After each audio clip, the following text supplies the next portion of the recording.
More than just news, Behind the News, a brand new program featuring events from behind the news on Radio Sri Lanka. Burma or Myanmar, one country with two names.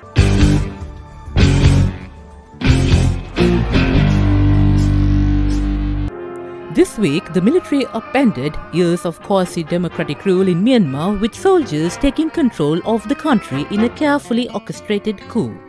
The military said the seizure of power was necessary because the government had failed to act on its unsubstantiated claims of voter fraud in November elections, which the party of the country's de facto leader Aung San Suu Kyi won in a landslide, claims the takeover was constitutional. For generations, the country was called Burma, after the dominant Burman ethnic group. But in 1989, 1 year after the ruling junta brutally suppressed a pro-democracy uprising, military leaders suddenly changed its name to Myanmar. By then, Burma was an international pariah, desperate for any way to improve its image. Hoping for a sliver of international legitimacy, it said it was discarding a name handed down from its colonial past and to foster ethnic unity. The old name, officials said, excluded the country's many ethnic minorities. At home, though, it changed nothing.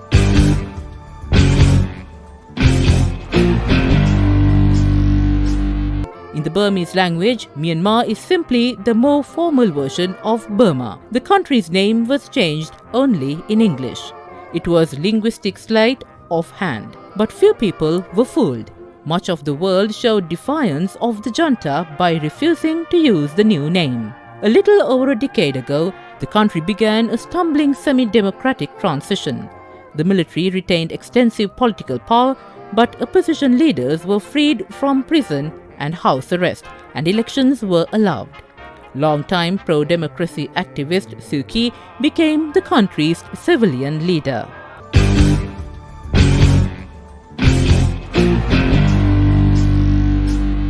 Over the years, many countries and news outlets, including the Associated Press, had begun using the country's official name. As repression eased and international opposition to the military became less vocal, Myanmar became increasingly common. Inside the country, opposition leaders made clear it didn't matter much anymore.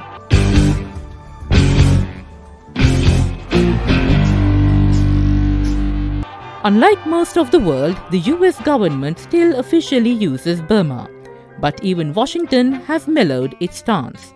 In 2012, during a visit to the country, then-President Barack Obama used both Burma and Myanmar.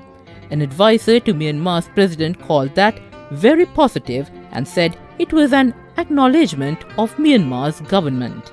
Washington's response to the coup seemed designed to highlight old criticisms, with both Secretary of State Antony Blinken and President Joe Biden pointedly avoiding the country's legal name.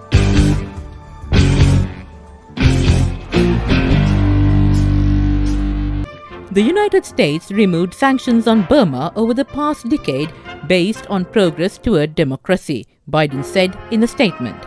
The reversal of that progress will necessitate an intermediate review of our sanction laws. As part of its power grab this week, Myanmar's military cut access to internet. It's a tactic seen globally at times of tension and unrest.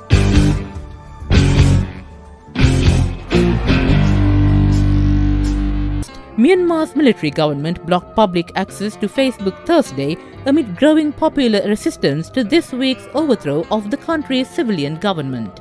The Ministry of Communications and Information issued a statement saying the social media giant would be blocked until Sunday in order to keep stability in the country. Telenor Myanmar, the country's leading mobile network operator, confirmed it had been ordered to block Facebook, but said it does not believe that the request is based on necessity and proportionality in accordance with international human rights law.